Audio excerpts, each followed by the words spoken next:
I am David Lee. I am originally from Boston, grew up in New York, lived in Los Angeles, now living in Amsterdam for 6 years, and in the Netherlands for almost 8. And what do you do for a living? How do you make it? I work as a translator. I run a small translation firm for social scientists. Okay. So what kind of cultures you translate? German to English and Dutch to English. Okay, good. Okay, can you say what kind of things are necessary for someone who also wants to start their own business? Potholes or benefits? The principal benefit I found was that the Amsterdam culture specifically, though I suspect this is true in other Dutch cities, has institutionalized starter centers where entrepreneurs or potential entrepreneurs can go to get some very basic education, the 101 on starting a business, because there's a lot to know about starting a business, certainly in a foreign country, that one simply doesn't know and can't just go get a little book or something like this. You need to have a person there to ask questions and find out and be able to network with other people doing things in banking, and there's a million things that you need to work on. And what kind of program did you follow? What specifically? There's the city of Amsterdam has starter centers, starter centrum, at different locations in the city. I went to the one in Osdorp, but there's also one. There's several all around the city. Okay. And they run small programs, and they give you a coach, and you have somebody who you can interact with and bounce ideas off of and find out,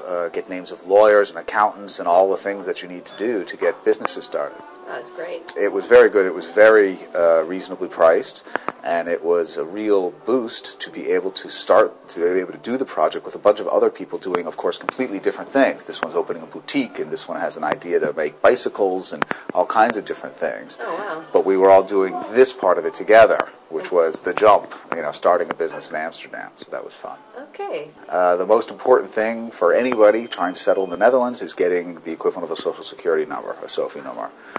And because I was working at the university, I was able to get that. And once you've got that, you're sort of in the system. And many things are possible at that point. Once you have a SOFI number, you are a person in the Dutch legal sense. So that was a big help. How does Groningen differ from Amsterdam in culture, what your impression is? It's 2.5 hours from the rest of civilization by train, so it's distant. Frankly, it's closer to some German cities than to any other Dutch cities. It's also 1/3 the size of Amsterdam, so it's about 250,000 people instead of 750,000.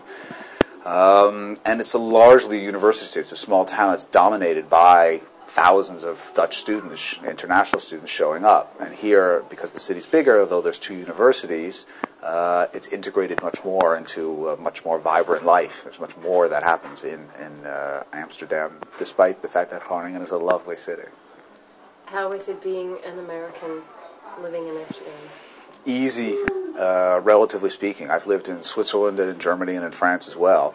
And this is the most Americanized of continental cultures. So English is ubiquitous. Almost everybody, certainly in the Randstad, will speak some English. You can get by. And you don't feel completely plucked out of your own culture. Whereas going and living in a mountaintop in Switzerland, it's pretty easy sometimes to suddenly feel that you're really far away from everything American. Yeah. Do you speak Dutch? I do speak Dutch. Was it hard to learn Dutch? I already spoke German, so if you speak English and you speak German, learning Dutch is much easier. And it's harder to learn Dutch here in Amsterdam. It's one of the reasons that I went to Groningen. I would not have come to the University of Amsterdam in as much as I wanted to learn Dutch. Groningen was a much better choice. Eindhoven, Maastricht, other cities away from the Randstad are much better if you want to learn Dutch. Why is that? Fewer people speak Dutch. In Groningen, for example, the first language those people speak op straat, on the streets, is Gronings. It's a kind of plat Nederlands. And they also speak Dutch. Everybody also speaks Dutch, which they can do quite well. But a lot of people speak Fries as their first language and are using Dutch also as a communicative language. Okay. So English is one more step removed for them. And so you hear less of it. The first thing most Americans notice, certainly those who come from big cities like New York and L.A., is that the city does go to sleep at a certain point here. We used to go in L.A. at 2 and 3 in the morning to go shopping. We'd just drive into the supermarket and run through the aisles and get everything we need and be in and out in no time at all. It was fantastic. And you can do other crazy stuff like this in the United States. And here you can't. People don't pull up with cars in front of Albert Heijn and start loading. If anybody does, they must be an American, because Dutch don't do it like that. Compared to living in Germany and France and Switzerland, this is much easier.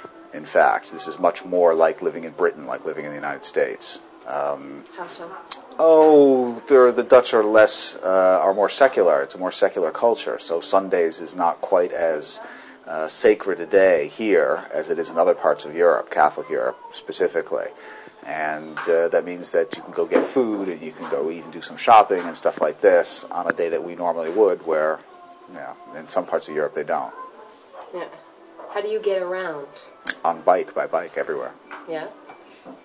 Was that, what is I was already a biker back in the States. I found it very difficult to live in L.A. for that reason, is because it was very hard to bike around L.A. Yeah. So it was a natural progression for me. I'm very unlikely to ever own an automobile again. Certainly living here in Amsterdam. Yeah. Service here is, as it is across Europe, optional at best. It's hard for Americans to get used to, that people here don't work for tips and whatnot. Dutch as a people are, by our standards, a little bit on the rude side. They don't mean to be rude, but their culture is one where these things come across sometimes as being rude, and you do have to get used to that. It does take some getting used to a little bit. When I first came here, I had just rented an apartment, and when it became clear that I could make a go of my business, then it makes sense to buy something in terms of the finances of living here and whatnot. That if you can afford to do so, you should buy something. As it happens now, the market's pretty good for those kinds of things.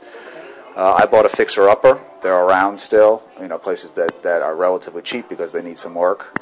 And there are deals. I managed to find a very nice old warehouse, pakhuis, in which to live, but there's much more modern and newer places as well. And did you find it expensive or cheap compared to? Well, compared to New York, right? It's not. Amsterdam's so much smaller. It's expensive. The answer is it's still expensive. It's a fair piece of cash. If you want to live outside of Amsterdam and come in, you can save a lot of money by doing that, for example. And have you ever taken the train? I have taken the train. Do you have any comments or impressions about the train? Well, they're much better than our trains, but our trains are awful in the United States as a rule. Outside of commuter rails, it's not very good at all. Very few people take trains for any kind of long distance travel, and here they do. The trains are good; they could be better, but most Americans find them surprisingly good. So it's a matter of comparison.